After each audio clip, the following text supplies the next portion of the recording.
You can take over Crimea without firing a fucking shot. You can't do that to Ukraine. It's entirely different.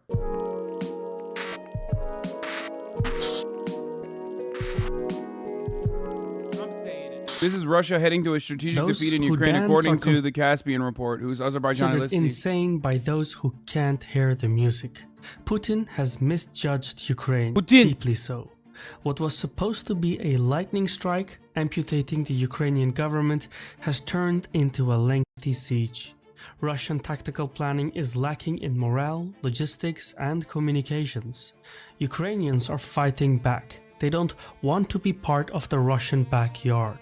Meanwhile, America and Europe are imposing severe costs on Moscow. Even in the information war, Russia is performing poorly. Every conflict is a battle for public opinion, and Russian credibility. I love when people say that. Russia is losing in the information war. Like, as though they could ever go against, like, every Western nation collectively banning any Russian outlet ever, and also simultaneously pumping out, like, pro-Ukrainian propaganda for morale 24/7. Yeah, no shit, dude. Of course they're losing that. And there's the other side of this, though. The only area where actually there is pro-Russian media is China and India.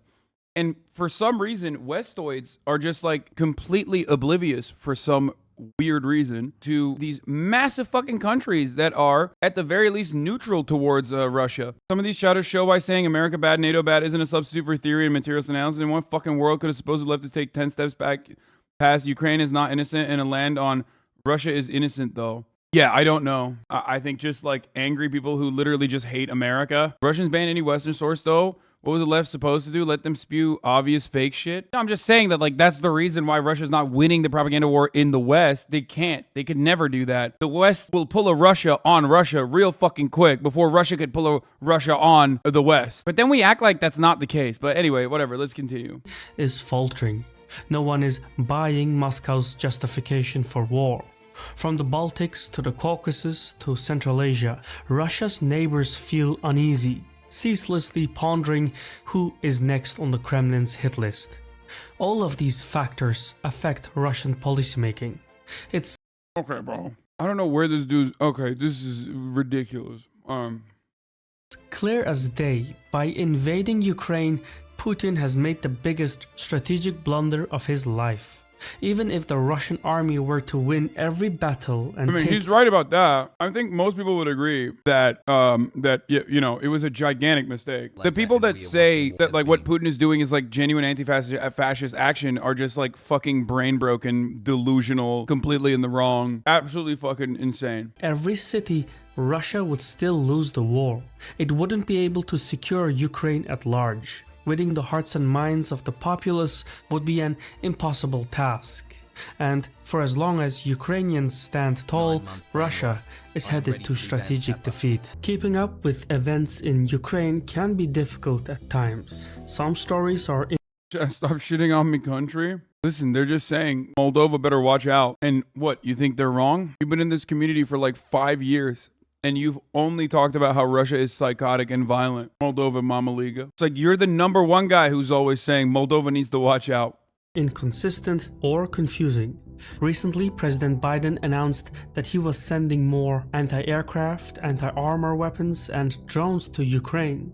The package is worth about $800 million, and it includes Switchblade 300 loitering missiles. That's a big deal. These drones can harm Russian logistics further still. But what's interesting is how this news was covered. Polarization of news can eventually lead to different political outcomes. So knowing how the news is made is just as important as the news itself. And Ground News has a host of useful tools that help me break down stories. This app is terrible, I'm sorry. Anything that shows you biases is like Putin ridiculous. has crafted for himself an image of a strongman, someone who calculates his every move. Be that as it may, Putin may not be able to win the war in Ukraine on favorable terms. If military... Bro, this guy is so Turkic. This is completely random, but the way he says Putin, I love it. I'm sorry. He's so Ozzy. He's like, Putin. Operations continue to stall, Russia could find itself stuck. in a costly, senseless occupation of Ukraine. Such an occupation would drain Russian resources while bringing nothing of value in return. And even though the Russian army could gain control over southern and eastern Ukraine, subduing western Ukraine will be considerably more difficult. The western portion of the country has much more forest cover, which will prove useful for Ukrainian insurgency forces operating in that particular area. In a revival of such an insurgency, each destroyed Russian tank would encourage Ukrainian insurgents to resist, while each Ukrainian killed would deepen resentment towards Russians. Hate can move nations, mobilize entire societies, and like nourishment, it can sustain the Ukrainian insurgency for generations. Backed by the West, that Ukrainian insurgency would be heavily armed and well financed.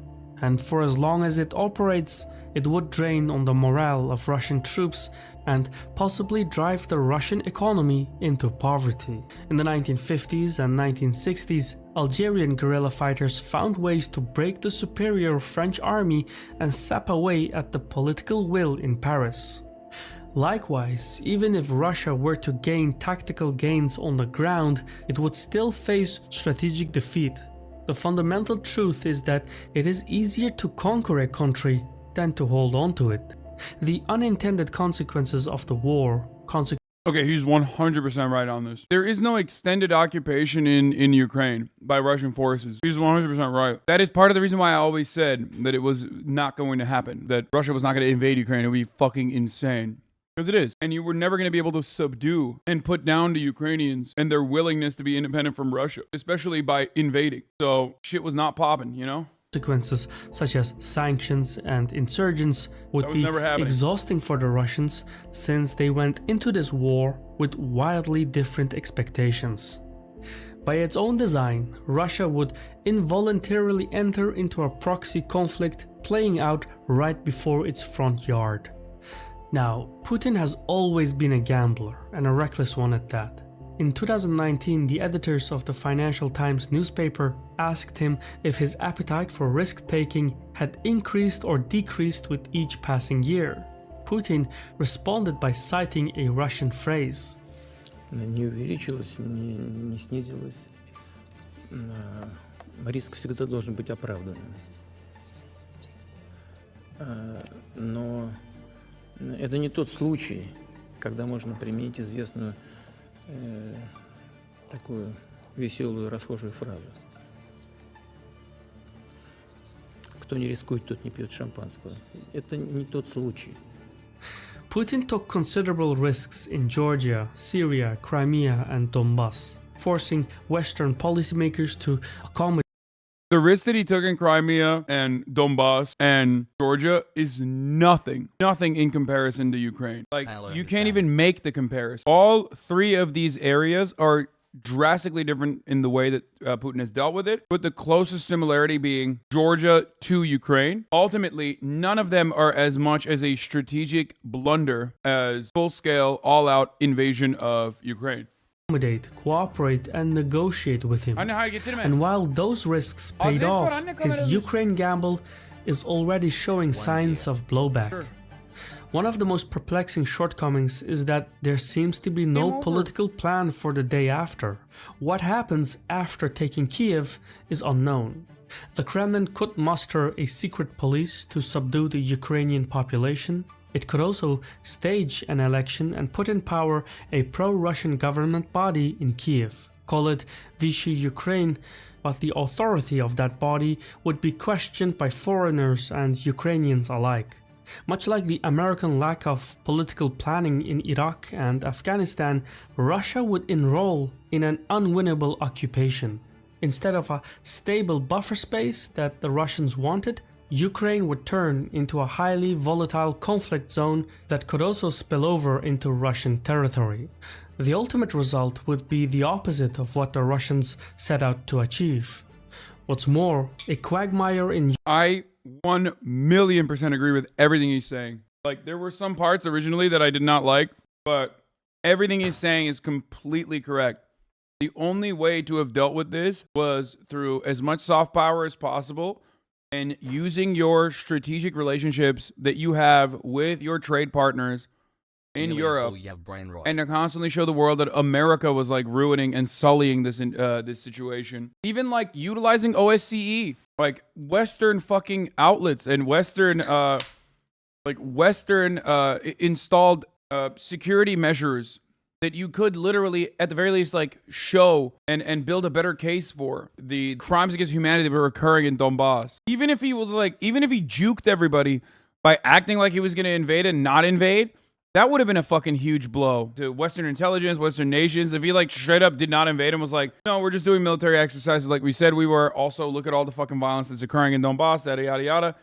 Even then, it could have been fucking a way better strategic move than straight up invading and making Zelensky, a person with like 28% approval rating, become a fucking international hero. Like, if your goal is to belittle, undermine Western-backed Ukrainian leadership, this is the worst thing you could have done. If your goal is to legitimately denazify Ukraine, then this is the worst thing you could have done. It's so stupid. They're pulling America right now, and the difference is they're not a hegemonic power. Only America can pull in America. Ukraine wouldn't be something the Russians could walk away from, since it wouldn't be some faraway overseas operation, but a large neighboring state. The Ukrainian public would likely reject Russian occupation as much as they would reject puppet rule in Kiev, and no amount of repression would change the hearts and minds of Ukrainians. Going by this, Russia has already failed in its chief objective. It wouldn't be able to hold on to Ukraine in the long term. Now, admittedly, the new puppet government in Kiev, with the aid of Moscow, would have more success in eastern and southern Ukraine. But Putin wouldn't be able to turn Ukraine into a submissive state like Belarus. The Russian occupation and subjugation of Ukraine could never work in practice, owing to Ukraine's territorial size and the population's recent memory. So while in the past Putin rejected Ukrainian nationhood, calling it an artificial state, a creation of Lenin, he cannot undo Ukrainian identity. That genie is out of the bottle. As much as the Russian leadership wants, they will not be able to assimilate Ukrainians into the Russian identity. No amount of repression can change that. In fact, by kicking the hornet's nest, the Russian occupation is actually strengthening the Ukrainian perception. Exactly, dude. This is 100% the part of the argument that I agree with in its entirety. Occupying Ukraine only stokes up nationalist attitudes and justifies them and legitimizes them. They are seen as an emancipatory force, as a force that will do righteous violence towards the invading Russian orcs, okay? Good job. So smart of Putin. What a fucking 5D chess move, dude. Perception of nationhood, bringing it much needed unity. The sense of shared communal experience is strong, always has been. Nations, after all, are born on the battlefield and forged by stories. With each passing day, new stories are added to the Ukrainian chronicles. Think of the president who refused to flee the capital, the soldiers from Snake Island, the ghost of Kiev, or the woman who told Russian soldiers to put seeds in their pockets so sunflowers will grow when they die. Some of these tales are not entirely accurate, but that matters little. These are the stories that nations are built from, and it's a force that is... He's right. No war story is real. They make it up as they go along for propaganda. They take advantage of the fog of war, but it still has staying power. People still love that shit. Some are real. Yeah, totally, dude. Like the ghost of Kiev, right? Or the Snake Island guys, actually, they died. Level, the sanctions imposed on Russia would split the country from the globalized economy. Capital flight will become a daily reality, foreign investment will dwindle, technology transfers will cease, and innovative firms will look to leave the country. Even hydrocarbon markets could close businesses in Russia, which would make it nearly impossible to reform and modernize the Russian economy. China could become an invaluable ally for the Russians, but China cannot carry the weight of the entire Russian economy. That is just not going to happen. So even if somehow Moscow manages to subdue Kiev, Russia itself could fall into ruin in the process. A key variable in the fallout will be the Russian public and its perception of political leadership. In the past, assertive military policies proved popular at the polls. The Syrian intervention and the Crimean annexation performed well for Putin's approval ratings. However, Ukraine is close to home. It holds an entirely different meaning for Russia. Also, 44 million people. Not every single person is like pro-Russia, like they were in Crimea. You can take over Crimea without firing a fucking shot. You can't do that to Ukraine. It's entirely different. Russians. There are millions of mixed Russian-Ukrainian households, and the two nations share deep-running cultural ties. Eventually, information about the war in Ukraine will Stop. You found a guy watching me on the plane, dude? That's awesome. Hey, yo, that's sick as fuck, dude. Brew touching grass, this guy's touching air. I wonder if it was a hate watcher or not. Oh, he's not wearing shoes. Oh, no. I bought the plane Wi-Fi just to be here when you're live. Wait, someone yesterday literally said they were watching me on the plane. I wonder if this is the chatter. Remember someone in the chat said, and I read what they said. It was like, damn, I'm watching this guy. Same outfit? No, it's the same dude. This is the dude who's watching. No, this is definitely an anarchist, dude. That guy said something like the future is crazy, right? Yeah, literally. But I think that's just a VOD. He's watching my latest video, the Robert Reich one. Oh, you're wearing the same outfit in the video? No. I'm not wearing the same outfit on the video. I'm wearing a little bit different one. I know who was on the plane. I'm gonna play. Oh, sorry. No, it's not Austin. I was watching butt naked in an outdoor public bath in Japan 2 days ago. That's sick. I love that, dude. People getting caught watching me in public is my favorite fucking thing. But especially the weirder the situation, the better. What's the ratio of hate watcher to legit watcher? Oh, no, it's not that. I mean, I definitely have like more hate watchers than some other content creators for sure, but it's not like not even comparable. It's probably like fucking. It's entirely also dependent on like what we're doing. Shit gets brigaded regularly. You think 3K people in here are hate watching right now? Maybe. Like I have the same degree of haters as like Pokimane does. You know what I mean? Yeah, people also hate you because you're a woman as well. No, I always jokingly say whenever people tell me like, you know, oh my God, dude, you given what you do, you have like some of the worst haters or whatever. I'm like, yeah, it's the same as like being a woman on the internet, which sounds like such a fucking annoying like male feminist ally take, but it straight up is true. I promise you, you will never understand it. If you're not a content creator who is a woman on the internet, you will never understand this. Straight up, women on the internet, abso-fucking-lutely, without a doubt, get more hate than like anything else. Like that's a good comparison in my mind. Is like me and Pokimane, like a much larger percentage of hate watchers that watch us. If you compare us to like another content creator, do you know what I mean? A lot of people only don't like Poke because she's the N-word. That's fucking bullshit. Suck my fucking dick, dude. That is absolute bullshit. You are just a young Zoomer who saw Gideon video and then didn't actually see the apology and like makeup video that they had. That is literally not even remotely fucking true. No, that is a justification that people try to use for hating on, just shitting on her. That's it. I don't know who Gideon is, but that's literally the only thing I know about Pokey. Obviously saying the fucking N-word is unacceptable. She said it and apologized for it like many years ago. She said it when she was 17. Like, there is no but Pepela. Of course of course I'm going to say ridiculous to fucking hold this sort of shit against people in perpetuity when they've demonstrated that they are not the same person. Makes me really fucking annoyed. I don't know, POCs have pretty tough too, Lamau. Oh, of course. I don't know if you know this, but like POCs can also be women too. I don't know if you know that or not, but I wanted to point out that like you can be a woman of color. Let's finish this video. The Kremlin's rationale for war will steadily become weaker over time. In the age of mass media imagery, the Kremlin cannot exclusively rely on suppression at home to twist the narrative and keep its public content. Steadily but surely, Russia's war in Ukraine will turn into a strategic defeat, affecting Russian power within and without. It's a self-fulfilling prophecy. By thinking that there is something dangerous to be avoided, the Ukraine war has manifested into something dangerous to avoid. I've been your host Shirvan from Caspian Report. If you found this video useful, leave a like, subscribe, and click on the bell icon to receive further notifications. Thank you for watching. Shirvan!